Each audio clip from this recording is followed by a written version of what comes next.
Bonjour les loulous et les louloutes. Alors nous avons les lutins qui sont là. Bonjour les lutins. Bonjour. Bonjour, bonjour. Voilà, Gérard est là, nous avons Pierrette qui est là. Et donc on a décidé de faire une petite interview. Une interview sur quoi Pierrette? Sur toi, Manu en particulier, et autour de toi et autour de ton œuvre. Mais pas que. Pas que il me semble. Oui, mais aussi sur des aspects, sur l'aquarelle en particulier. Et surtout répondre à des questions d'aquarellistes et de youtubeurs et de fans et autres. Voilà. Tout simplement. Alors, je vous écoute. Donc nous avons essayé de synthétiser des questions que nous nous posons tous et que nous voulons poser à Manu. Et déjà, lui demander, mais Manu, qui es-tu? Je suis un type qui a une cinquantaine d'années. Voilà. Bon, qui vient juste de les avoir. Oh, mais tu les fais pas trop quand même. Merci. Non, tu fais beaucoup plus. Oh, merci. Et donc, j'ai quitté la Corse tout simplement pour faire de la bande dessinée. J'ai fait 2 ans d'études dans une académie à Marseille où j'ai appris l'aquarelle. Je suis parti à Angoulême, patrie de la bande dessinée. Et là, qu'est-ce que j'ai fait? J'ai fait de la... j'ai essayé de faire de la bande dessinée, essayé de faire des choses franchement différentes. Et puis un jour... on m'a dit pourquoi tu ferais de l'aquarelle, et je me suis remis à l'aquarelle en sachant que je l'avais jamais quitté puisque je travaillais toujours l'aquarelle quand j'avais besoin de me changer les idées, tout simplement. Et est-ce que tu utilisais déjà l'aquarelle pour tes bandes dessinées? Tout à fait. J'ai essayé de l'utiliser, mais on était à une époque où on préférait plutôt les encres, on préférait la gouache, on préférait, et puis après ça a été l'ordinateur. Maintenant, ce qui est marrant, c'est qu'on est revenu à l'aquarelle. C'est ça qui est bien, qui est chouette. Mais, vous m'interviewez là, mais qui vous êtes au fait? Et nous sommes les lutins. En plus, on n'est pas que les lutins, nous sommes aussi des élèves de Manu, des élèves virtuels. Mais maintenant, on se connaît aussi physiquement, puisqu'on a suivi le stage de d'Irak organisé par Manu. Moi, je peins, je fais de l'aquarelle depuis vraiment sérieusement, depuis, j'ai envie de dire, 4 ans, un peu tous les jours. Mais j'aime l'aquarelle, j'en ai fait un tout petit peu depuis 20 ans. J'aime beaucoup l'aquarelle, je me suis essayée un peu à l'huile, mais je suis revenue à l'aquarelle parce que c'est un média qui me fascine. Voilà. Un médium. Médium, oui, tu as raison, Manu en plus. Voilà. Ce qui veut dire quand même que Gérard. tu es une aquarelliste confirmée. Alors bon, nous en tant que lutins, on est ensemble dans la vie, hein, ça se sait. Simplement, moi j'ai été invité par Manu à l'Irak, donc je suis un néo-aquarelliste depuis moins d'1 an. Bon, j'ai quelques expériences en tant qu'architecte, mais très mauvais dessinateur et fâché avec la couleur, et Manu est en train de me réconcilier avec tout ça. Voilà. Nous sommes retraités depuis un petit moment, ce qui fait que nous, si on est là, c'est vraiment pour le plaisir et par sympathie avec Manu, mais aussi par intérêt. Parce que mieux Manu il sera, meilleur enseignant il sera, et il est déjà très bon. Je ne sais plus quoi dire avec ça, franchement. Si, alors justement, tu vas nous dire quelque chose, si D'accord. tu veux bien. Et vraiment une question que je me pose depuis longtemps. Attention, pourquoi as-tu choisi l'aquarelle comme médium plutôt que l'huile ou l'acrylique? Pour la rapidité. C'est tout simplement l'aquarelle, c'est quelque chose qui nous permet d'obtenir un résultat immédiat. Je sais que je suis quelqu'un de très patient, mais niveau artistique, je suis impatient. J'ai besoin d'avoir le résultat immédiat. J'aime pas rester des jours et des jours sur une toile ou un truc comme ça. Je préfère l'aquarelle, on a un truc immédiat. Et en même temps, il y a quelque chose de vivant dans l'aquarelle. Ça permet de faire des choses très rapidement, des choses très belles, des choses très, comment je pourrais dire, puissantes aussi. Et pour moi, et en plus avec l'eau, qui est franchement le médium vivant par excellence, tout simplement. Bon, mais Manu, on a pu comprendre quand même que tu étais un passionné de l'aquarelle. Ça se voit, ça se sent, c'est évident. Okay. On sent bien ton background dans la BD. Mais pourquoi toutes ces vidéos? Pourquoi cette ouverture au public? Qu'est-ce qui t'amène à tout ça, en fait? En fait, c'est simple. C'est le livre que j'ai fait sur la Corse. Au départ, il ne devait pas être édité. La petite vidéo que j'ai mise sur YouTube explique exactement ça. C'est-à-dire, au départ, j'avais fait un long travail sur ce bouquin. L'éditeur ne savait pas s'il allait l'éditer ou pas. J'ai fait un site. Le site, je voulais quand même qu'il soit connu et qu'on voit les images. J'ai fait une petite vidéo. Enfin, j'en avais déjà fait une il y a très longtemps, mais là, j'avais fait une vidéo comme ça sur YouTube pour que les gens aillent sur mon site. Et puis à partir de là, c'est parti dans un espèce de truc. Et j'ai vu que j'avais de la réponse sur mes vidéos et surtout de l'attente. Et de cette attente, j'ai vu qu'il y avait beaucoup de questions, de questionnements autour de l'aquarelle. Et surtout sur YouTube, il y a aussi beaucoup de choses, beaucoup de conneries qui sont dites, hélas, ou des choses qu'on montre et qui est fausse. Mais bon, je vais être clair, peut-être que moi aussi je dis des conneries. Mais ce que je veux dire, c'est que de temps en temps, les conneries sont franchement énormes. Mais bon. Mais Manu, justement, pourquoi tu fais tous ces essais? Tu prends énormément de temps, tu offres beaucoup au public. Pourquoi tout ça? Oui, des essais papier, peinture, les pinceaux. Tout simplement pour une bonne et simple raison. C'est qu'un jour, on m'a posé la question, tiens, est-ce que tu connais tel produit? Ah non. Et sur ce produit-là, bah non. Sur mon site, j'avais fait juste quelques rubriques de tests, une toute petite, c'était tous les trucs que j'avais pu essayer sur 30 ans puis quand j'étais prof, etc., des petits avis comme ça, c'est tout. Mais j'avais jamais rentré dedans, quoi. Et là, le but, c'était de répondre peut-être à une attente, et surtout à l'attente d'un type qui a pas beaucoup de sous, comme moi, qui a envie d'investir dans quelque chose, dans du bon matos, et qui n'a pas envie de se tromper. C'est aussi simple que ça. Et j'ai essayé de répondre à cette question en faisant des tests, en essayant de guider mes choix, en expliquant pourquoi, et puis voilà, tout simplement. Mais tu dis que tu n'as pas beaucoup de pognon, alors comment tu finances tous ces essais? Comment je finance? C'est très simple. Premièrement, j'ai suivi le conseil d'une internaute en disant écris aux marques, tu verras bien ce qui t'enverront, et puis voilà. Donc ça m'a, grâce à pas mal de marques, et je les remercie toujours, toutes les premières marques qui ont cru en moi. Donc ils m'ont envoyé des produits. Sinon, il y a des internautes, je n'arrête pas de demander de sponsoriser, c'est-à-dire d'envoyer un don ou autre. Chaque sou qui est envoyé, moi je ne les prends pas pour moi, je les prends pour acheter du matos, pour les tester, voir ce que ça vaut.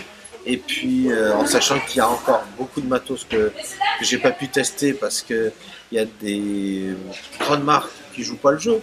Il y a des grandes marques qui jouent très bien le jeu et je les remercie. J'ai pas trop envie de les citer parce que de toute façon, j'ai cité déjà suffisamment. Mais je pense que c'est dommage parce qu'il y a d'autres marques qui ont peut-être rubis sur l'ongle, mais ils sont tellement dans les nuages et qui se disent de toute façon, nous on est les meilleurs. Et le reste, on s'en fout. Non, ils sont peut-être pas les meilleurs. Il suffit juste de tester. Moi, j'ai découvert par exemple une petite marque artisanale, que je connaissais ni d'Ève ni d'Adam. Je n'avais entendu parler, mais j'ai dit c'est une marque artisanale qui ne voudra certainement jamais m'envoyer ne serait-ce que 3 tubes. Et en fait, elle m'a très gentiment envoyé une bonne panne de petits tubes. J'ai pu les tester. Et maintenant, c'est devenu la Manu Box. Merci à Isabelle, elle se reconnaît. Coucou Isabelle. Donc en fait, tu fais quand même tout ce travail-là. Ça prend énormément de temps sur tes essais, pour les essais.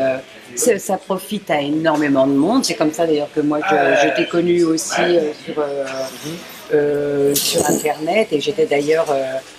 j'étais un peu estomaquée de tout ce que tu donnais et je ne savais pas comment te donner parce qu'à un moment donné, je pense qu'il faut aussi savoir te donner, quoi, parce que toi, c'est quand même ce sont des choses gratuites que tu fais et bon, voilà. Oui, le problème c'est qu'il y en a pas beaucoup comme toi qui osent donner. Et c'est ça qui est un peu dommage. Donc du coup, je suis limité dans le temps aussi. Pourquoi? Parce que ce qui se passe, je ne fais pas des tests comme ça. C'est-à-dire genre, je veux tester une feuille de papier, je prends une feuille de papier, je peins dessus et je dis ah ben oui, le papier arche c'est bien.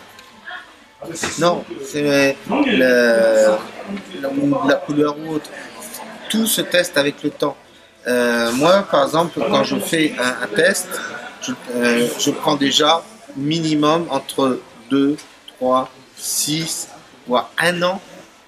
Quand je dis 6, c'est plutôt moi. Donc, je prends franchement le temps de le faire. Et puis, qu'est-ce qui se passe ensuite? Je me remets en question. C'est-à-dire, je suis comme un goûteur de vin.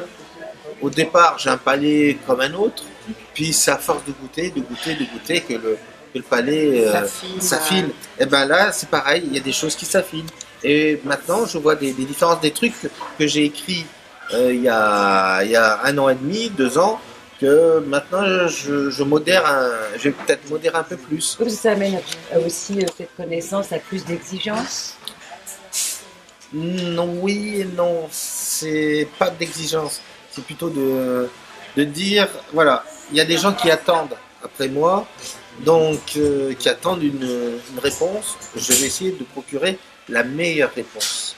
La meilleure réponse que je peux donner, elle est assez simple, c'est le matos.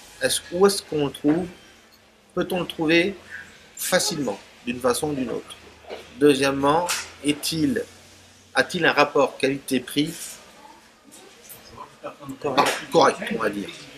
Enfin, est-ce qu'on en a l'utilité ou pas? Ok, voilà. Ça je pense que ce sont des questions qu'on va aborder un petit peu si après. Pas trop dans le détail, mais quand même. Oui, Gérard. Quelle est tu finances toi-même, tu prends sur ton temps, quelle est la participation réelle des sponsors? Je sais que des fois tu as envie de mettre les choses au point, alors vas-y, c'est le moment. Alors, c'est très simple. 0. Voilà. C'est-à-dire, je ne touche strictement à rien. Je ne touche aucun sou. Même ma participation à Lisabox, vous voyez, à la Manubox pour Isaru, je ne touche strictement rien. Pas de royalty, strictement rien. C'est un souhait, c'est une volonté de ma part. Donc c'est aussi simple que ça. Pourquoi? Parce qu'après on pourrait dire ah oui mais t'as été payé par les sponsors. Non. Par contre c'est vrai que si j'ai des sponsors enfin des sponsors, pas des sponsors mais des marques qui m'envoient des produits, ben c'est assez simple. J'essaye quand même d'être un peu plus sympa si je fais une vidéo, je les cite quand même, c'est la moindre des choses. Mais par contre, s'ils ont un produit mauvais, qu'ils ne s'attendent pas aussi que je leur tire les pompes. C'est la moindre des choses. Je pense qu'à un moment donné, voilà. Donc, voilà, tu as créé des groupes, des cours virtuels en fait. On peut les citer pour des débutants qu'on appelle les louloutes, et des plus confirmés dont nous faisons partie Gérard et moi qu'on appelle les loulous. Voilà. Est-ce pour sortir de la gratuité? C'est un peu ça. C'est surtout qu'il faut bien vivre. Hein. C'est-à-dire que le problème c'est que je ne vends pas beaucoup d'œuvres, que par-dessus quand vous avez des contraintes techniques comme Orange qui coupe l'approvisionnement, tout simplement parce que je mets des prix sur mes aquarelles. Voilà. Que j'en passe et des meilleurs. Donc à un moment donné, il faut quand même que j'arrive à coûter un tout petit peu dans tout ça. Et qu'est-ce que j'ai pensé donc je donne des cours depuis au moins 20 ans. Et puis il y a un truc que j'ai remarqué, c'est que sur internet, tout le monde me demandait des cours. Ben oui, mais voilà. Il y en a qui me disent: ah ben quand est-ce que tu viens dans le nord? Ah ben quand est-ce que tu viens en Mongolie? Ah ben quand est-ce que tu viens dans le sud? Ah ben quand est-ce que tu viens dans le... Qu'est-ce que je peux pas aller partout? Donc si c'était possible, on m'appellerait Dieu d'une certaine façon. Mais tu es Dieu. Ah, je suis Dieu? Ah bon, peut-être. Et donc non, ce que je veux dire par là, c'est que c'est pas possible. Le seul truc qui est possible de faire, c'est avec Internet. Et donc j'ai essayé de créer une première version que tu as connue, que vous avez connue. C'était un peu compliqué au départ. Hein. J'ai essayé de trouver quelque chose où, comme j'ai quand même aussi un public qui n'est pas forcément adepte des nouvelles technologies, puisse aussi se retrouver dedans. Bon, après, je ne peux pas aller jusqu'à faire des miracles aussi, mais je pense au moins déjà que la personne qui est seule dans son coin, qui est seule dans son petit village, qui s'emmerde, ou qui a envie d'avoir des cours, ou même, comme j'ai pu entendre ici, et vous avez pu entendre dans les vidéos de Live Expo, des personnes qui sont dans des groupes et ils n'ont plus de prof. Oui, mais en n'ayant plus de prof et que chacun aide, ça veut dire que s'il y en a un qui fait une connerie, c'est tout le groupe qui fait une connerie. Donc à un moment donné, il faut qu'il y ait un prof qui soit là, qui soit complètement là, qui puisse répondre aux questions et puis surtout qui fasse travailler les élèves et non pas être quelqu'un qui prenne la toile ou l'aquarelle et à corriger tout de suite derrière. Non, on peut corriger pour montrer, mais pas corriger pour dire ben voilà, t'as fait ta toile. Non, t'as pas fait ta toile, t'as pas réfléchi. Alors le but avant tout, c'est de réfléchir. Voilà, ce que j'oserais dire, puisqu'on fait partie aussi de ce groupe, moi ça fait 2 ans maintenant des Loulous, c'est vrai que c'est un groupe virtuel, mais en même temps il y a une ambiance extraordinaire dans ce groupe. L'intérêt c'est de montrer, c'est de se montrer aux autres aussi, oser plutôt que de rester tout à fait. Dans son coin, et ça je sais que ça l'a été pour moi. C'est une vraie démarche d'oser montrer aux autres, mais c'est aussi partager, savoir le regard critique des autres. C'est s'exposer d'une certaine façon. Et je pense que c'est une très bonne expérience et qui se poursuit et que j'ai envie de poursuivre. Moi, ça m'apporte énormément. Donc, pour des recherches, des besoins très personnels, ça m'apporte encore beaucoup tes cours. Et je voulais savoir... Avant, tu me permets, et toi Gérard, ça t'apporte quoi? Pardon, oui. Voilà, moi c'est compliqué parce que en fait c'est toi Manu qui m'a... C'est toi qui m'as poussé violemment dans l'aquarelle. Oui, j'ai choisi la bonne épaule, celle qui fait mal. Voilà, non, mais enfin c'est filtré. Mais d'abord, comme tout le monde, je t'en veux parce que des fois c'est pas facile. En même temps, ce qui est bien, c'est que Pierrette est une aquarelliste confirmée. Ça nous a fait, on a beaucoup de choses. Je suis très dispersé, je fais beaucoup de choses, mais nous on a beaucoup de choses en commun, et ça nous fait une chose en commun en plus. En plus, finalement, on a trouvé un nouvel ami, Manu. Mais après tout, c'est pas vraiment désagréable parce qu'il n'est pas trop désagréable comme mec finalement. Non, mais surtout, tes cours sont vraiment intéressants. Soyons clairs. Tu te prends pas au sérieux, mais ce que tu fais, et tu es sérieux, très sérieux. Et même. Ce que je vois effectivement, c'est que tu crées un groupe virtuel, ça c'est une idée. Nous, on n'en a jamais entendu bruit par ailleurs. Jeu vivant, tu rassembles du monde, il y a un esprit. Alors ce que j'aime beaucoup aussi, c'est que chez les loulous et louloutes, d'ailleurs on ne sait plus les louloutes s'il est débutant, les loulous c'est... Moi je suis Milou, genre, on m'en fout. Et Biloute. Et non mais ce qu'on voit, c'est que à travers Internet, tu as su créer l'esprit d'atelier. L'esprit d'atelier, c'est ça. On confronte, on se frotte les uns aux autres, on confronte nos travaux. Et puis ça a toujours été ma volonté, de toute façon, même quand j'étais président des Dauphins, moi je disais, c'est de créer un espèce de clan, une espèce de famille, quelque chose où on s'entend. Toi, tu es l'oncle qui raconte des histoires salaces, par exemple. Des petits lutins. Voilà. Et puis, non, mais. J'en ai plein à te raconter. Si Oui, bah, Bon. ce sera en antenne. Mais voilà, donc, on a le Padawan qui est le chieur de service. Bonjour Padawan. coucou Padawan. On a, etc. Mais ce que je veux dire, c'est le but, c'est franchement de créer cette espèce d'ambiance. Pourquoi? Parce que, franchement, je répète toujours, vous êtes tous éparpillés. Donc, le seul moment où on se retrouve, c'est sur la ligne, sur le web, et puis après, éventuellement sur un stage ou sur un cours, ou sur une expo, etc. Mais sinon, c'est que quelques instants, alors que là, c'est pendant au moins 6 mois, 1 an, chacun raconte un peu sa vie, chacun voit les progressions. Il y a des personnes qui étaient totalement isolées, puis d'un seul coup, ils se retrouvent avec plein de personnes à discuter, etc. Oui, C'est ça qui est bien souligner aussi. aussi, c'est que Et c'est de la critique bienveillante. Et surtout par internet, faire des relations amicales, totalement inattendues, Tout à fait. etc. Et c'est l'esprit d'atelier. Il faut montrer ce qu'on fait. Il ne faut pas avoir peur de se faire allumer. Voilà. Et c'est ça justement que je tenais aussi avec Live Expo, puisqu'on est dans Live Expo, que les gens viennent me voir aussi et puissent montrer un peu leur truc, etc. Et ça aussi, c'était intéressant de faire des découvertes et d'en parler et tout ça. À propos de ces cours virtuels, est-ce qu'il est bon, l'inscription s'est faite en septembre, les débuts de cours fin septembre, je crois, je ne sais plus trop. Est-ce qu'il est encore possible de Oui, tout à s'inscrire fait. cette année pour ceux qui le De désirent? toute façon, vous pouvez toujours vous inscrire. Pourquoi? Parce que de toute façon, les vidéos de cours et de correction sont toujours visibles. Donc après, Pour ceux qui sont inscrits. pour ceux qui sont inscrits, uniquement évidemment.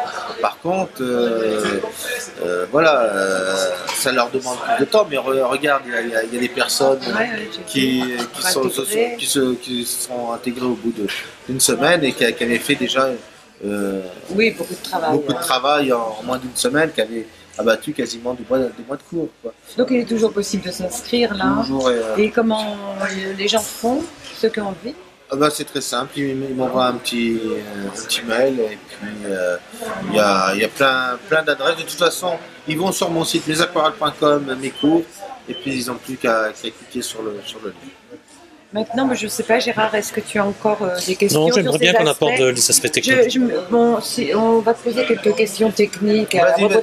Mais on ne va pas rentrer dans le détail dans la mesure où justement il y a des cours dans lesquels Tout à fait. tu nous donnes tous ces détails et voilà quoi. Hein. Donc on va commencer par le papier. Il existe du papier fabriqué pur coton ou cellulose. Lesquels choisir finalement? C'est très simple. Ça dépend de votre porte-monnaie. Ah, c'est qu'une question. Pour moi, c'est une question de porte-monnaie, d'abord. Ensuite, la deuxième question, c'est l'utilité. Quelle va être votre utilité? C'est très simple, par exemple. Le papier cellulose, c'est plutôt, il n'est pas cher. Et généralement, ce qui est possible de faire, c'est un peu de tout avec, mais surtout, c'est pas très cher. Et donc, pour les débutants, c'est totalement parfait. Voilà. Donc ça, c'est le bon plan. Par contre, le 100% coton est déjà réservé à des personnes qui ont envie de faire un peu plus d'aquarelle, de s'orienter un peu plus dans l'aquarelle, de faire des choses plus précises, aussi de travailler, comme on dit, dans le mouillé, etc. Voilà, ça c'est l'autre partie. Mais il faut savoir que vous avez des papiers, je pense à un papier, je vais donner la marque, la Nunu que je suis en train de découvrir, la Nunu 300, qui s'appelle juste la Nunu 300. Ils auraient dû donner un nom, mais bon. Et lui, c'est du cellulose, mais alors il se comporte très bien. C'est-à-dire, il se comporterait presque mieux que certains papiers 100% coton. Donc, vous voyez, le problème, c'est aussi la fabrication. Il y a ce qu'on appelle la fabrication sur Forme ronde. forme ronde, voilà. Parce que je l'ai en anglais, mais je cherchais le truc en français, ou à la cuve, chez Anulus. Ben voilà, donc ce travail, dès le départ, ben, ça permet de faire du très beau papier, du très bon papier. Et après, quand je dis très bon, le problème c'est que savoir s'il va durer dans le temps, etc. Mais ça, c'est encore une autre partie. Et là, on revient sur ce que je fais, c'est au niveau des tests, tout simplement. D'accord.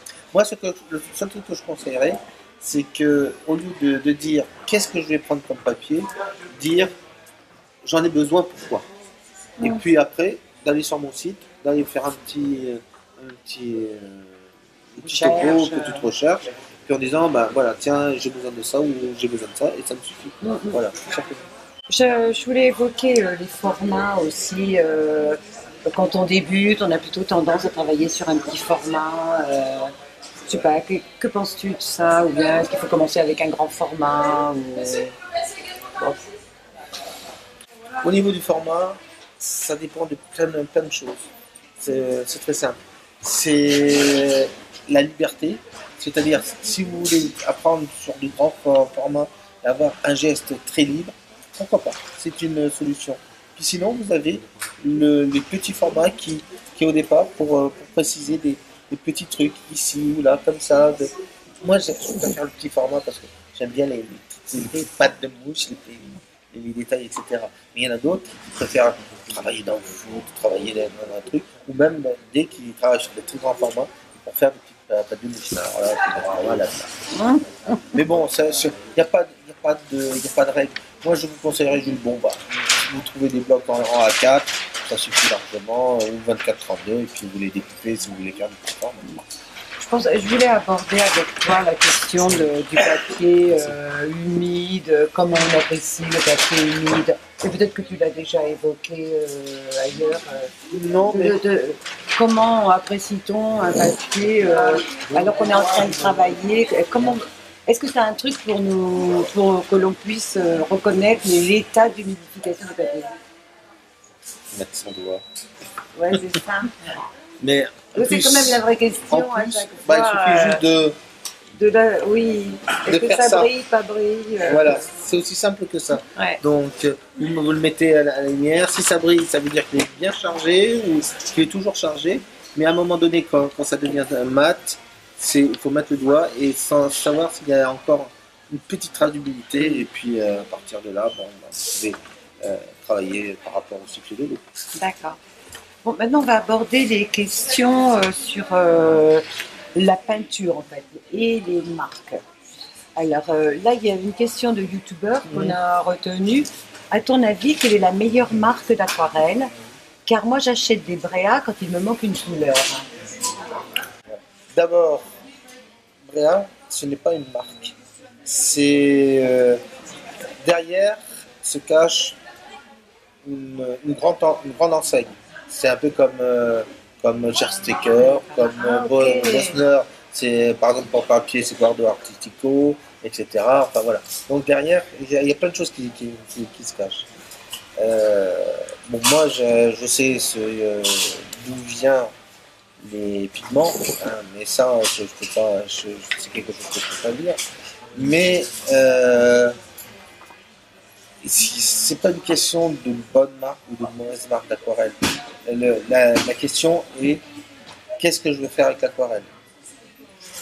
C'est-à-dire, est-ce que je veux faire quelque chose de lumineux? Vous avez les aquarelles russes. Je veux quelque chose d'un peu plus mat, plus ou moins certaines aquarelles anglaises. Je veux quelque chose qui détonne, plutôt les aquarelles américaines. Mais pas toutes, parce qu'il y a aussi des choses qui changent dedans. Donc, et ainsi de suite. Déjà, c'est le rendu.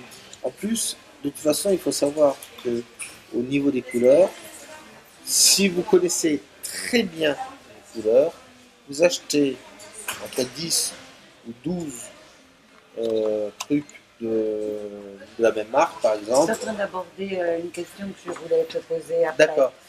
Mais justement, que vous prenez 12 marques X ou Y, et vous pouvez faire quasiment toutes les couleurs que vous désirez si vous avez une bonne connaissance des couleurs. C'est pour ça que j'ai fait la même box. Coucou Isabelle. Voilà. Et aussi Il manquait de couleurs. une autre question de youtubeur. Est-ce que tu utilises la peinture en godet ou en tube?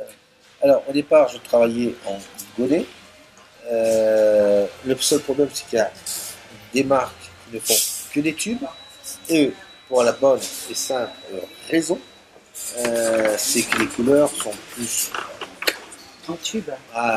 Elles ont une meilleure saturation. Maintenant, après, maintenant, j'utilise un peu tout, c'est-à-dire du godet, du tube que je mets dans des godets. Voilà, donc c'est...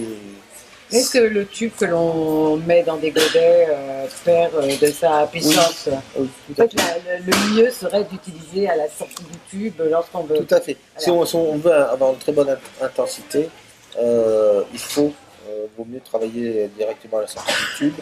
Et bon, voilà. Maintenant, si vous voulez avoir une autre... un ton un peu... je vais pas dire passé, mais quelque chose qui descend un peu. Il y a généralement la plupart des tubes perdent justement cette luminosité. Je dis franchement, la plupart, mais il y a certaines marques, les marques américaines par exemple, ça perd pas. En tout cas, celles que j'ai essayées. Après, il y a d'autres marques américaines. D'accord. Que j'aimerais bien essayer d'ailleurs. Alors, ah oui, il y a quand même une question aussi à propos de la compatibilité des marques entre elles. C'est-à-dire, est-ce que par exemple, je peux travailler simultanément avec de la Sennelier, de l'Isaro et de la Winsor Newton? Alors en fait, tout ça dépend. Parce que j'aime bien le gris de pen ou le Winsor Newton, j'aime bien le sépia de Sennelier et j'aime le jaune clair d'Isaro. Enfin, je donne Tout ça, ça dépend de la composition. C'est-à-dire, vous avez été là pendant le stage d'Isabelle. Vous avez vu, il suffit juste que il y ait un peu plus de fiel, par exemple, et vous avez la couleur qui fait... Donc, vous avez des marques qui mettent plus de fiel. Et donc, du coup, quand il y a des marques qui n'en ont pas, bah, ça les repousse. Donc ça vous fait des espèces de petites fleurs de temps en temps. Et c'est pour ça que de temps en temps, si vous mélangez trop de marques, à un moment donné, ça peut vous arriver. Et puis il y en a d'autres où ça marche pas du tout. Puis alors je pourrais citer des marques. Hein. Que ça soit Sennelier, que ça soit Daniel Smith, même de temps en temps. La M-Gram, mais ça dépend aussi de certains trucs. Il y a des soucis. Voilà. Il y a des personnes qui sont là d'ailleurs, qui ont aussi testé Daniel Smith, et qui ont fait des mélanges et qui se sont retrouvés avec des teintes qui étaient pas normales. Voilà. Donc c'est des choses. Oui, à la limite, vaut mieux peut-être rester sur une même marque lorsqu'on fait une aquarelle et reprendre une autre sur autre chose. Je conseillerais juste une chose. Soit de prendre toujours plus ou moins dans la même marque, ou de faire des essais. Voilà. Et si à un moment donné, vous voyez qu'il y a une grosse cagade, c'est qu'il y a un problème. Donc, après, il faut juste... Mais aussi, comme nous l'expliquait Isabelle dans son stage, et pourquoi aussi moi je connais pas grand chose, mais on apprécie Isaro, c'est parce qu'elle ne met rien. Et elle nous a bien montré que si on voulait avoir du fiel, il suffit de mettre du fiel à côté et on peut faire filer l'aquarelle. Voilà. Et si on veut mettre d'autres produits dedans, c'est pareil aussi. Bien. Gérard, as-tu d'autres questions concernant les aquarelles et les marques Bon, je crois qu'on pourrait parler des pinceaux parce que ça, c'est un sacré truc aussi. Alors, justement, les pinceaux, enfin, en une question, pour toi, quelles sont les qualités requises pour un bon pinceau? Pour dire ce pinceau est un bon pinceau, pour toi. Pour moi, c'est compliqué parce que Un pinceau, c'est par rapport à ce qu'on veut en faire. C'est-à-dire, toi, par exemple, tu as une technique qui est plus dans le mouillé, donc tu serais plus dans des poils assez larges, peut-être avec une bonne pointe, qui a une bonne contenance de l'eau. Puis, il y a des mecs comme moi qui préfèrent des poils un peu plus fins, qui n'ait pas beaucoup de contenance, mais qui est assez nerveux pour faire du graphisme. Et puis, il y en a qui préfèrent, je sais pas, des super spalters et pour faire des grosses taches partout, etc. Il n'y a pas de bon pinceau. Il y a le pinceau qui vous convient. Pour moi, on va dire, le minimum du bon pinceau, c'est un pinceau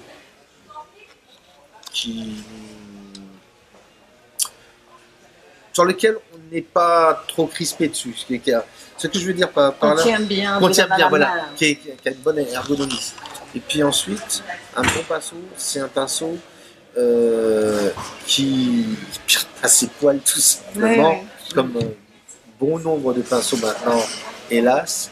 Et puis le troisième argument, c'est le rapport qualité-prix. Parce que, bon, il y a des pinceaux, de temps en temps, on voit les prix. J'ai vu des prix récemment de certains pinceaux en marque, l'équivalent du 428, qui pouvaient tourner à 80, 160 et même plus que ça. Là, je me dis non. Je veux bien que ce soit des pinceaux artisanaux, mais à un moment donné, il faut arrêter dans l'escalade de prix. Je pense, de toute façon, pour avoir un bon pinceau, il faut calculer entre 25 à 50 euros au moins pour avoir un bon pinceau. Bon, et puis si vous voulez en savoir plus, eh bien, allez voir le site de Manu, mesaquarelles.test.matos. Voilà, non, voilà. Et d'ailleurs, je dois signaler aussi, c'est aussi, bon, pas beaucoup qui n'aiment pas qu'on fasse du mal aux petites bêtes. Donc, voilà. Donc, c'est aussi, ça fait partie de l'eau. Je teste plus difficilement les synthétiques, mais il y a des bons synthétiques aussi. Donc, les petites bêtes seront protégées. Et est-ce qu'on peut faire ces pinceaux avec ses propres poils en artisanat? Écoute, ça, je te laisse essayer. Bien. On pourrait peut-être profiter de l'occasion pour dire bonjour à Karine. Mais oui, Karine. Qui a beaucoup fait aussi pendant cette expo. Bonjour, Karine. On la voit enfin. Enfin. Voilà, Karine est débusquée. Voilà. C'est parti. Alors, toujours à propos de questions techniques, pour le dessin, avant de peindre, quel crayon, feutre conseilles-tu pour dessiner? Celui-là. Alors, je ne suis pas payé par Faber-Castell. En plus, je vais me profiter quand même pour un coup de gueule. Je leur ai fait une méga pub. J'ai une vidéo qui a plus tourné que leur propre vidéo. Ils auraient pu me faire cadeau de quelque chose, même pas. Bon, enfin, ça c'était mon coup de gueule, mais le crayon graphite qui est là, aquarellable, c'est génial. Franchement, j'en ai essayé d'autres qui sont souvent trop foncés, qui marquent trop dans le papier. Juste le crayon graphite aquarellable HB, vous dessinez d'abord avec, vous reprenez éventuellement un crayon normal pour donner quelques détails, vous passez un coup de pinceau dessus et ça disparaît. Voilà, c'est aussi simple que ça. Voilà, ça c'est le minimum. Le crayon après pour dessiner, évitez les 4H, toutes les conneries qu'on peut vous dire sur YouTube, c'est totalement faux. Pourquoi? Tout simplement parce que bon, quand on est pro, c'est pas un souci. Mais quand on est débutant, avec le 4H, c'est une ligne dure. Qu'est-ce que ça veut dire? Ça veut dire qu'on va dessiner, mais on va appuyer. On va rentrer la mine dans le papier. On va marquer le papier. Et après, ça fera des traces indélébiles. Donc, évitez le 4H. Vous prenez un HB tout simple. Vous faites votre petit dessin sans appuyer. Et puis voilà, terminé. C'est aussi simple que ça. Bien. Après, vous avez des grands malades comme moi qui utilisent du 2B ou du... il me semble, excuse-moi, mais il y avait Karine qui avait retrouvé sa question. Oui, tu parles des crayons noirs graphiques aquarellables et les HB. Pourquoi des fois tu vas utiliser une mine HB pour crayonner et pourquoi des fois tu vas utiliser le crayon aquarellable. Alors en ce moment j'utilise que les crayons noirs aquarellables. C'est HB, t'as HB, t'as tout. Le souci c'est que je me perds dans mon dessin parce qu'il ça. Alors pourquoi il y a des fois tu vas utiliser un crayon de papier HB normal et pourquoi des fois tu vas utiliser un crayon aquarellable? La question est bête mais je me suis posé la question. Donc, le crayon que j'utilise, le graphite aquarellable, c'est pour poser les objets. C'est-à-dire pour dire, voilà, par exemple, si j'ai dessiné Pierrette, je ne vais pas la dessiner tout de suite comme ça. Je vais faire une grosse boule, je vais faire des traits, des trucs comme ça, franchement, une première structure. Si je fais un arbre, une maison, etc., je fais une petite structure rapide. Et le HB me sert à pousser le dessin. C'est-à-dire si je veux donner des détails dans Pierrette et tout. D'accord. Voilà. Et donc tu me demandais au niveau des feutres? Oui, des feutres. Ben, les feutres, prenez des feutres indélébiles. Si vous voulez faire des trucs hyper fins, vous avez X marques, j'en parle sur mon site. Par contre, il y a un truc, si vous êtes plus des carnétistes, vous avez ça. Ça, ce sont des zébras. C'est-à-dire, c'est des pointes pinceaux. En fait, c'est des feutres qu'utilisent les Chinois et les Japonais pour écrire. Ah. Voilà. Et donc, ça leur permet, franchement, d'avoir une espèce de finesse et en même temps de largeur. Tout ça, ça dépend comment vous utilisez votre pointe. Donc, c'est génial. Par contre, ça ne se trouve absolument pas en France. Il n'y a aucun distributeur français comme d'habitude. Je sais que ça c'est pareil, j'ai dit vous devriez en avoir. Et en sachant que ce truc est indélébile. Donc, ce qui veut dire que vous pouvez travailler dessus et c'est parfait. Il y a plusieurs couleurs ou bien c'est noir? Disons qu'on trouve en noir. Voilà, vaut mieux prendre en noir. Mais bon, vous les trouvez que sur eBay. On ne vous donne pas d'adresse, mais voilà. Bien. Donc maintenant, un peu pour résumer tout ça, sur les aspects matériels. Concernant le matériel, quel minimum conseillerais-tu à quelqu'un qui débute ou même qui est plus confirmé d'ailleurs Bon, c'est pas pour faire de la pub, mais justement, quand j'ai fait cette box, c'est pour répondre à ça. C'est-à-dire, ça c'est le minimum. 10 couleurs avec lequel on va pouvoir travailler. Alors, si j'en fais la promo, on peut le dire, c'est tout simplement parce que je vais faire des vidéos bientôt pour vous expliquer comment l'utiliser. C'est-à-dire, voilà, c'est pas le tout de créer des box, parce qu'il y a beaucoup de personnes qui osent donner leur nom, par exemple, à des pinceaux, à des trucs, mais ils ne montrent pas comment ça s'en sert. Oui. Moi, je vais vous le montrer. Donc, et ce sera gratuit aussi, la vidéo. Ça sera pas vendu. Oui, mais c'est comme ça. D'accord, Manu, d'accord. À un moment donné, il faut faire preuve aussi. Bien sûr, je pourrais toucher des sous. Mais ce que je veux dire par là, à un moment donné, au lieu que des gens se perdent, comme j'ai déjà dit, dans 10 000 conneries sur YouTube, ils auront un truc, ils apprendront. Après, ils en feront ce qu'ils voudront. Mais voilà, au moins, ils auront une base. Alors maintenant, donc là, c'est pour les couleurs. Voilà, pour les couleurs. Pour les couleurs, mais sinon, après, papier. Oui, alors justement, hier, j'ai dans une de tes vidéos, dans ta vidéo d'hier, tu disais. La dernière vidéo de Live Expo 12. Voilà, celle d'hier, donc que je regardais ce matin. Tu as dit que quand tu as le papier que tu aimes, ça sert à rien d'aller voir ailleurs. Alors, est-ce que... Voilà, ça veut dire quoi?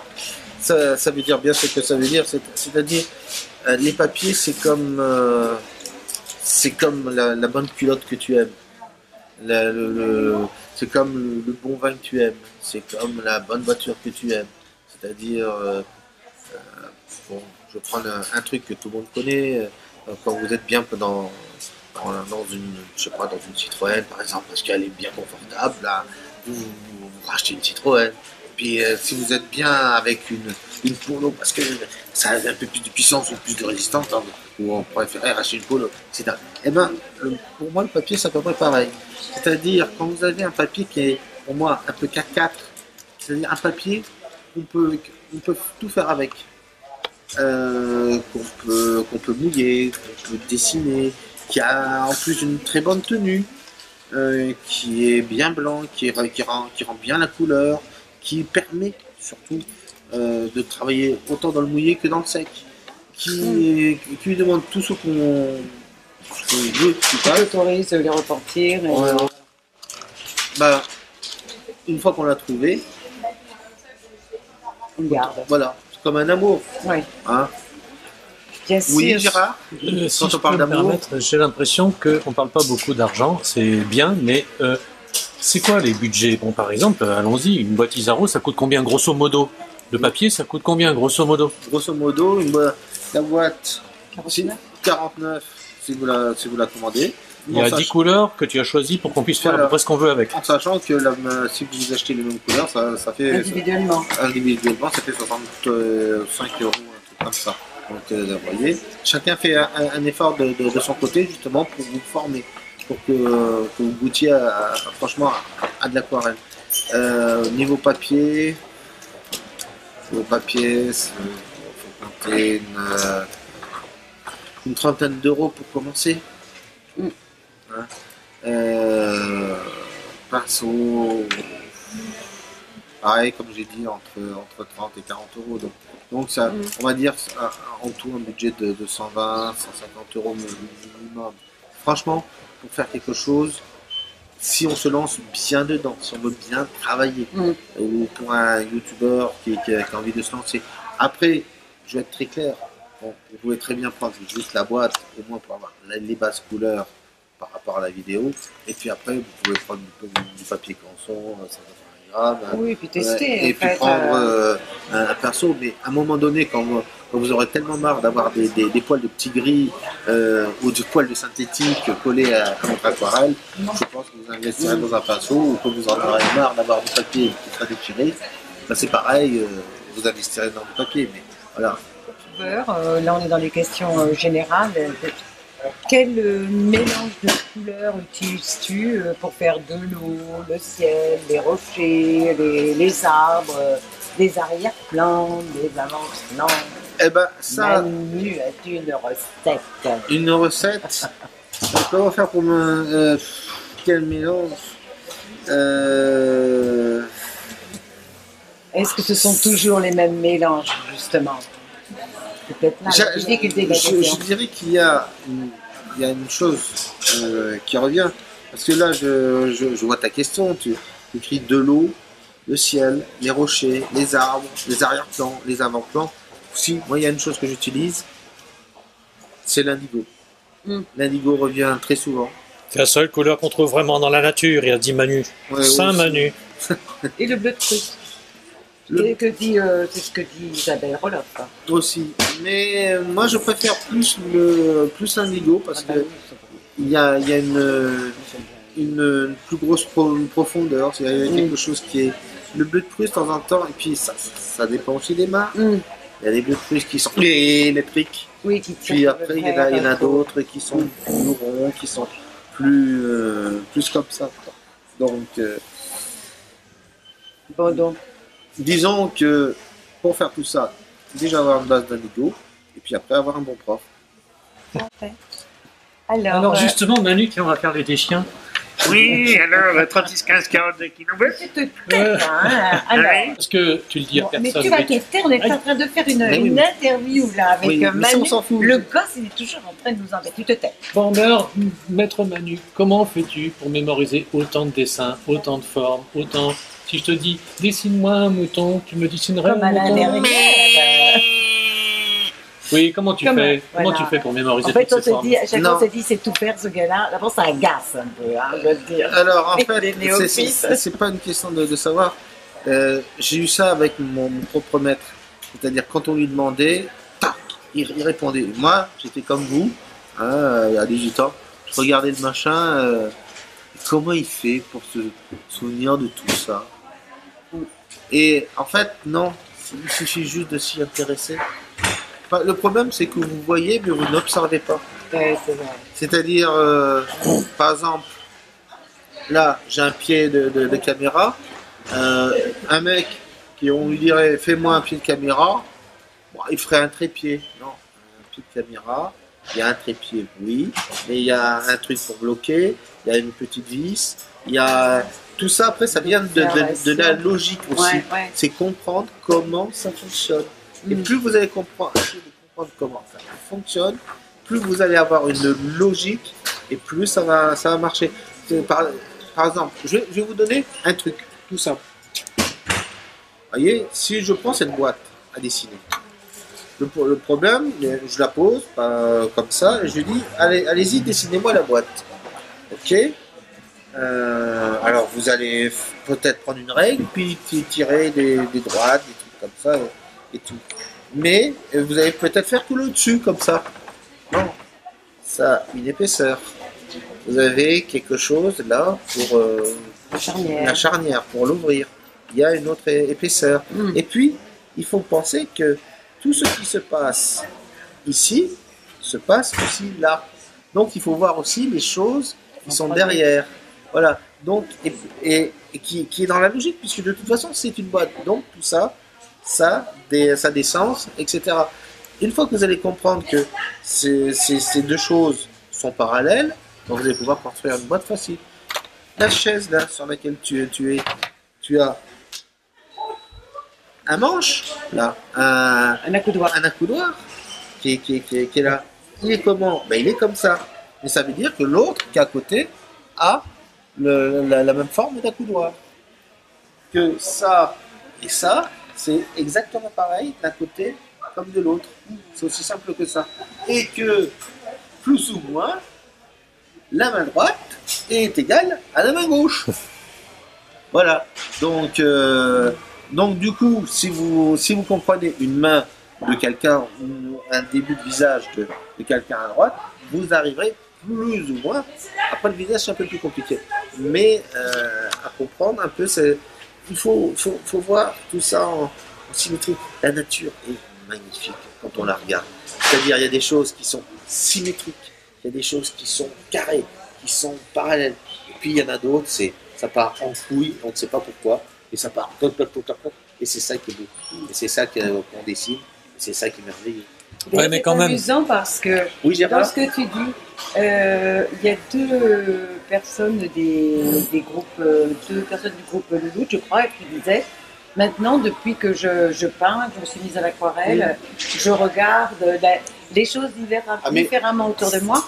Et c'est vrai que moi je l'avais constaté aussi, je trouve que ça enrichit le regard, c'est incroyable, on voit plus les choses de la même façon. Moi, je vais juste vous dire un truc. Quand je conduis, je suis franchement une dangerosité. C'est-à-dire, bon, moi j'adore les ciels. De temps en temps, je conduis, et puis je regarde le ciel comme ça, en disant, ah oui, mais tiens, ça c'était un truc que j'avais pas vu. Ouais, c'est comme ça que j'ai failli avoir plusieurs accidents. Voilà. Hein, bravo.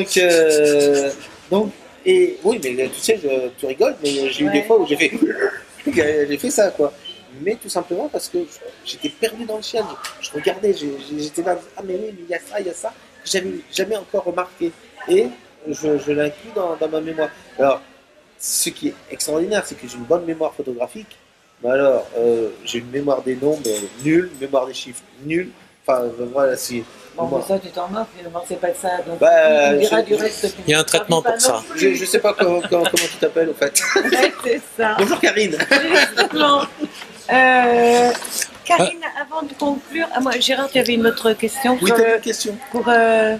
Oui, enfin, non, je voulais simplement rappeler, suite à ce que tu dis, ça me rappelle quelque chose. Une des premières choses que j'ai entendues de ta bouche pendant le stage, c'est le grand principe manucien de Dirac. C'est regarder comment ça marche. On regardait des ciels, mais je pense que c'est valable pour tout. Regardez comment ça marche, comprenez comment ça fonctionne, et après revenez sur votre dessin et dessinez sans regarder le modèle. Voilà. Mais en même temps, moi, maintenant que je débute, mais bon, je vois un peu ce qui se passe. Tu dis c'est facile, enfin c'est facile, il suffit de. Mais c'est pire que de conduire une bagnole parce qu'il faut penser à tout. Il faut penser à la lumière, il faut penser à la composition, il faut penser à la perspective. Il y en a qui oublient. Il faut penser aux couleurs, il faut penser à tout en même temps. Oui. Et en plus, l'aquarelle, qui est quand même une fille difficile à conquérir, si jamais tu te rates, tu jettes le papier à la poubelle. Enfin, Tout à fait. tu dis pas tout à fait ça, mais dans certains cas, il vaut mieux jeter le papier à la poubelle. Il faut tout recommencer. Alors, est-ce que tu n'as pas une petite formule magique pour nous autres, les petits débutants? Non. Bon, merci Manu. Non, mais plus sérieusement, il y a l'aquarelle. Il y a un truc que j'en ai marre. Et c'est aussi pour ça que tout à l'heure, vous m'avez posé la question pourquoi je fais des Oui. vidéos. Ben non, l'aquarelle n'est pas si difficile que ça. J'en ai marre d'entendre des gens dire c'est difficile, c'est difficile. Non, ce n'est pas difficile. Il suffit juste d'avoir. Karine, arrête de dominer comme ça de la tête. Ben, Karine, j'ai pu faire d'autres médiums de l'aquarelle. Et à mes yeux, le plus dur, c'est l'aquarelle. Autant que les autres, voilà, on suit les valeurs, on suit les plans, tout ça. On peut rectifier, on peut ceci, on peut cela, ce qui fait que ça fait tout de suite waouh. L'aquarelle, eh ben,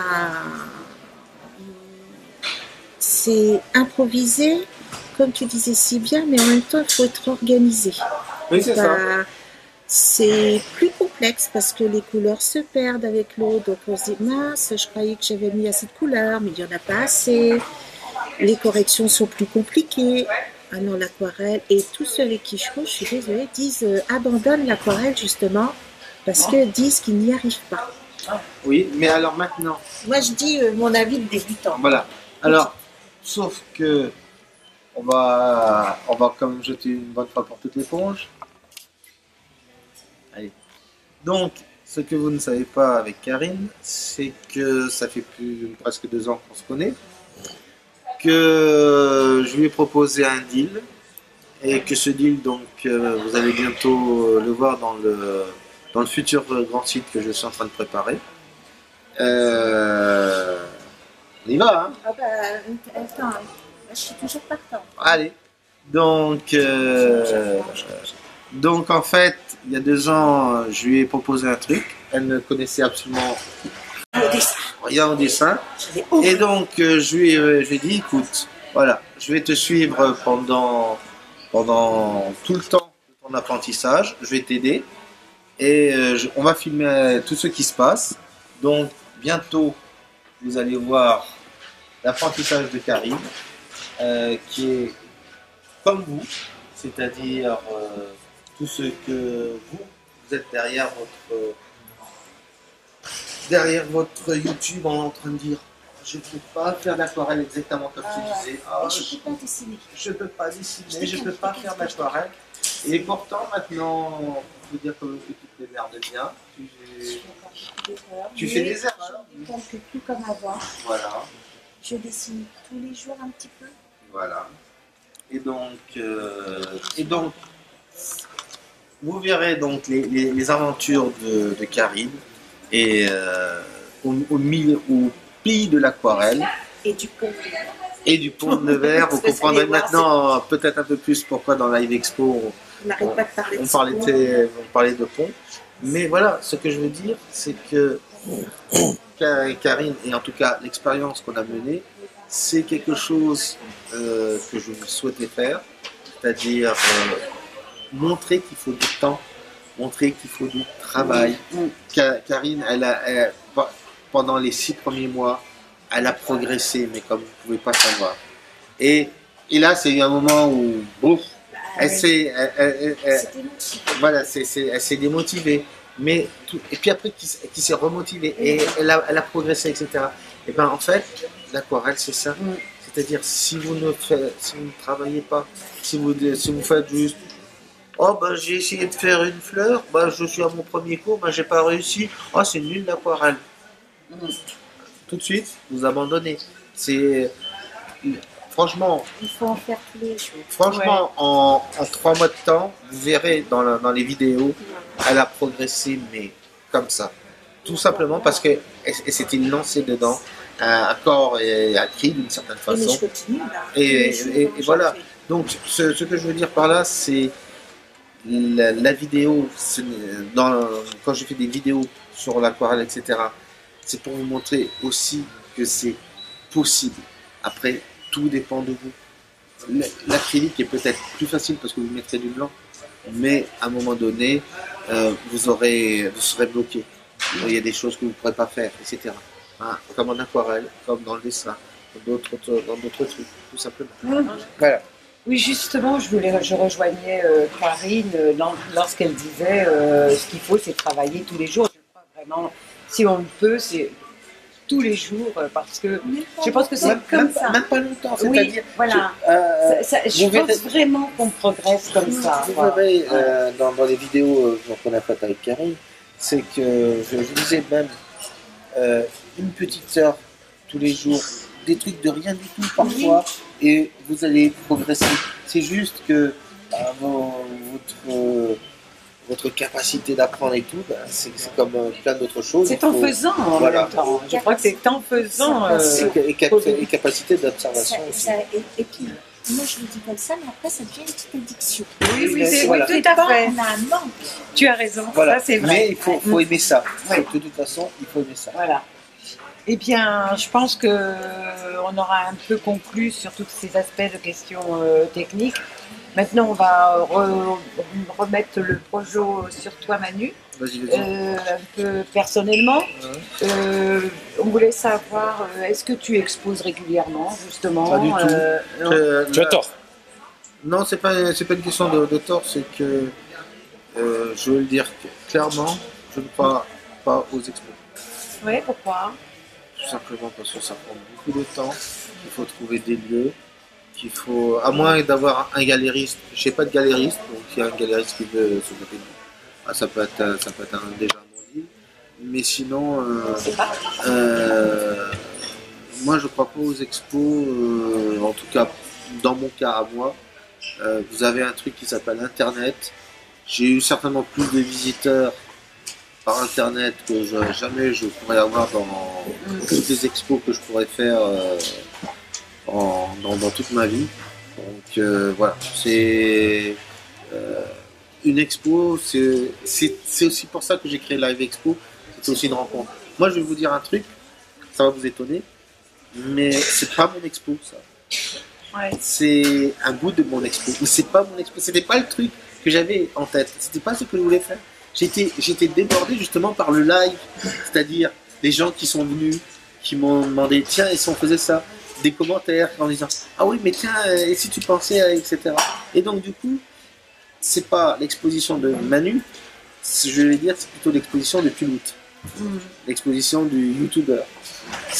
Et donc, c'est ça qui m'emmerde un peu parce que j'ai fait que la moitié de même pas un quart de ce que je voulais faire.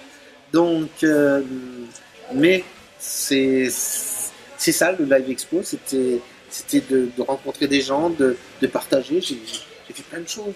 J'ai rencontré des gens, j'ai rencontré des personnes qui étaient un peu perdues dans l'aquarelle. J'ai rencontré des personnes, des petits papis, des petites mamies qui me montraient sur leur portable leur peinture, etc. Et, oh ben moi je fais ça, mais wow, c'est pas mal. Et puis et plein d'autres trucs de ce genre. Et c'est ça qui est génial. C'est franchement ça qui est génial. Et, parce que au moins il y a eu un côté vivant.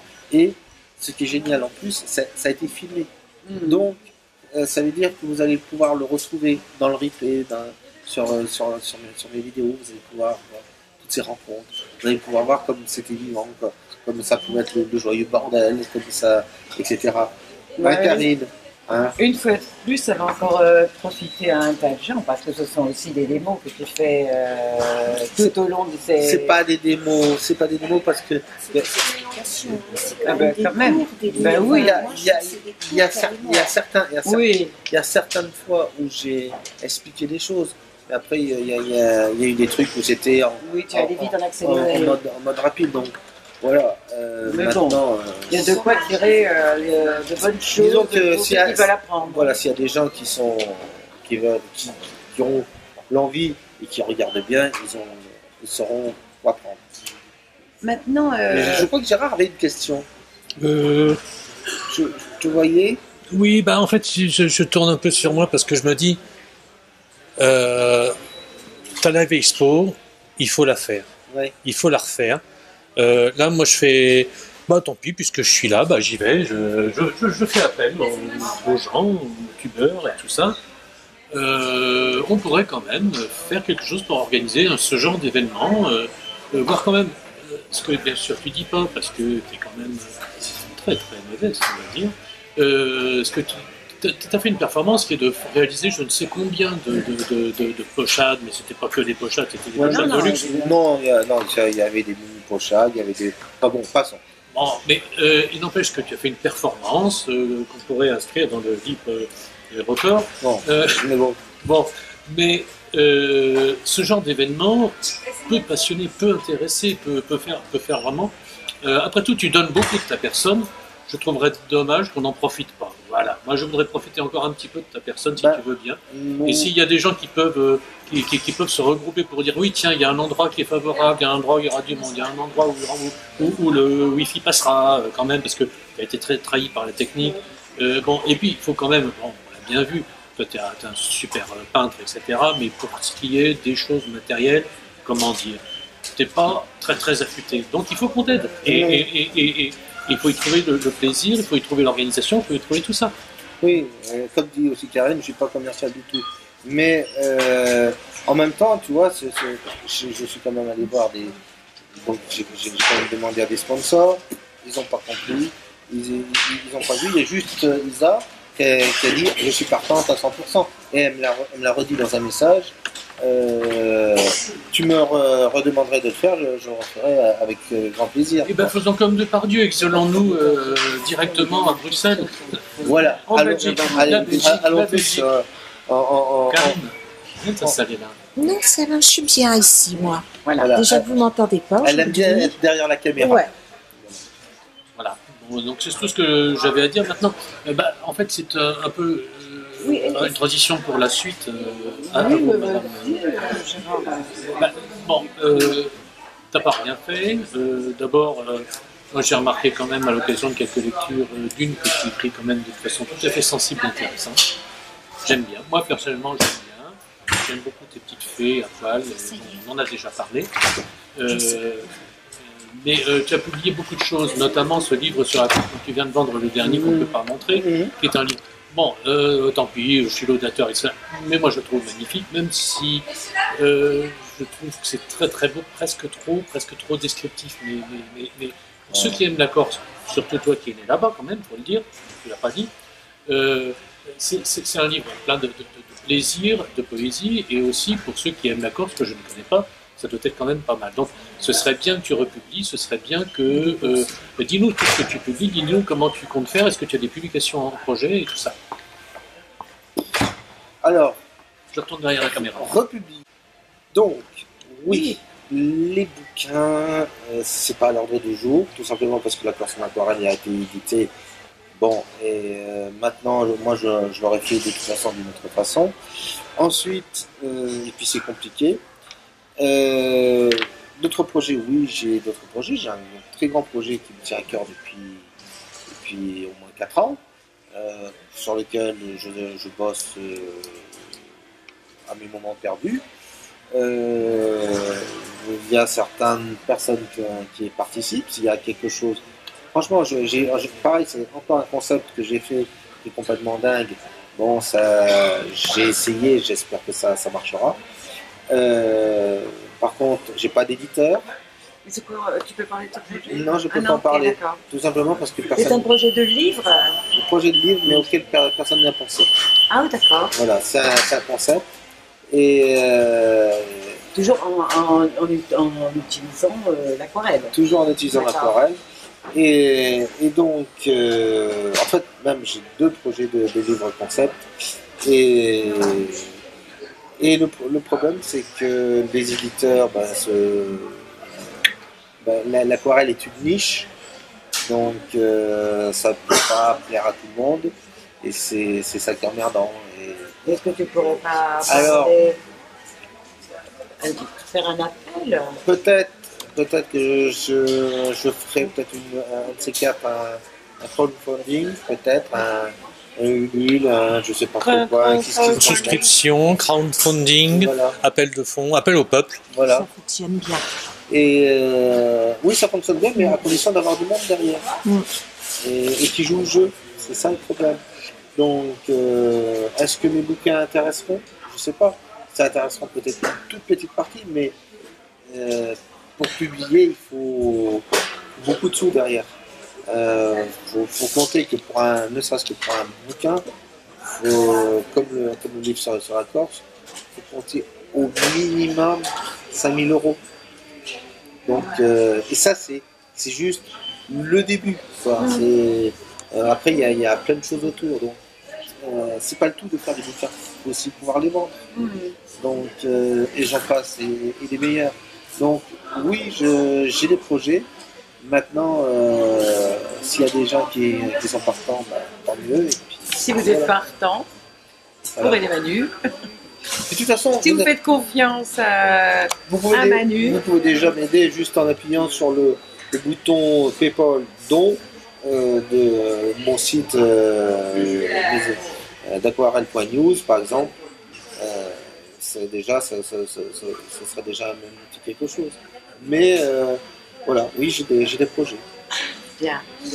Manu, maintenant, je crois qu'on a fait un petit peu le tour. Bien sûr, on pourra rester des heures, mais ta vidéo sera déjà bien longue. Oui, parce que aussi chante, ça va pour d'autres. Donc, peut-être pourrait-on essayer de conclure. Je te mets en gros plan. Non, pas en gros plan, pas en gros plan. Oh, si tu es trop beau, Oh, non, Manu. non, Pierrette pas me le dit, gros plan, pas le gros plan. il est trop beau quand il est en gros plan. Non, je veux pas le gros plan. Il veut pas. Alors, conclure comment? Bah, peut dire aussi structurer un peu ta relation avec les autres, après tout. Nous, on avait formulé une question comme ça vite fait, de quelle aide as-tu besoin? Bon, t'as pas besoin d'aide, t'es très costaud tout seul, mais je pense quand même que tu peux dire, tu as parlé de tes projets, mais est-ce que tu pourrais dire d'une façon générale ce que tu espères voir venir du monde qui t'entoure, par exemple, et Dieu dans tout ça? Rien. C'est une excellente conclusion. Tout simplement parce que je vais être très dur. Non, oui, je sais, tu me dis, sois optimiste, mais ce que je veux dire, c'est que j'ai du passif, j'ai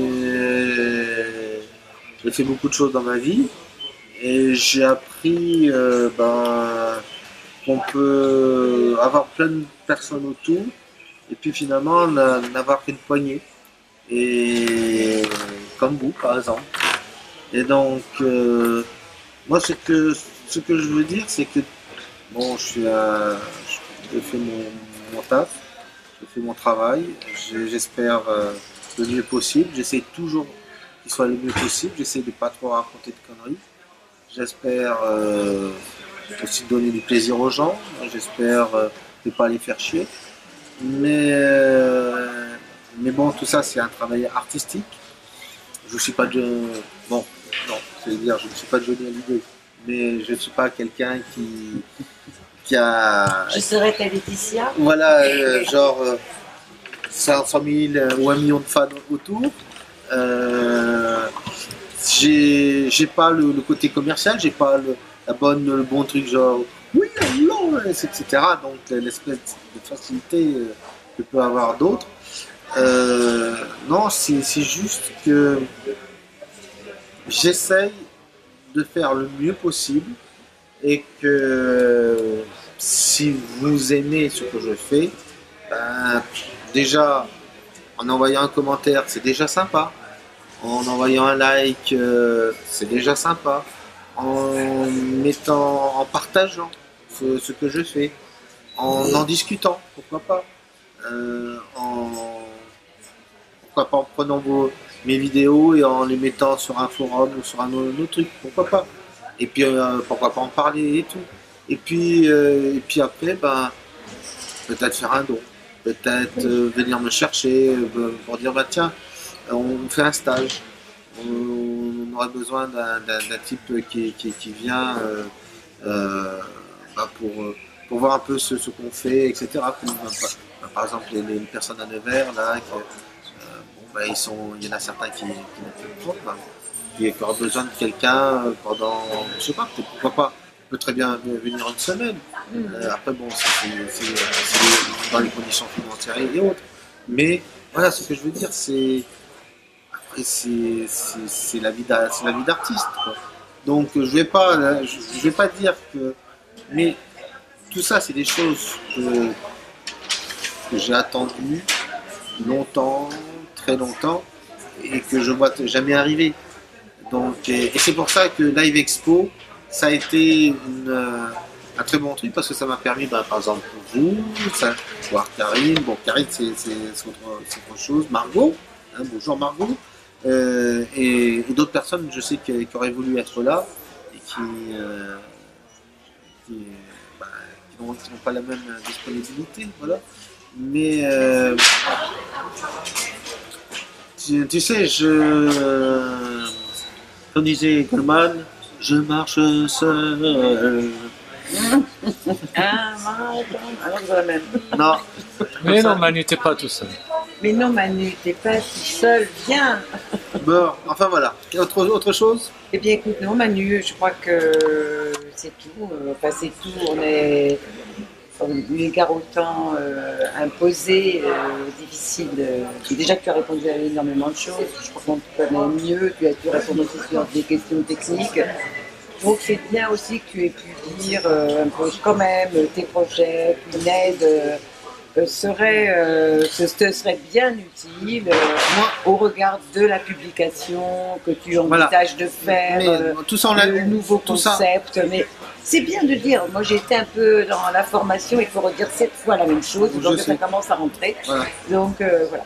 Et vous, qu'est-ce que vous attendriez de toi? Oui. De poursuivre la même qualité de ton enseignement.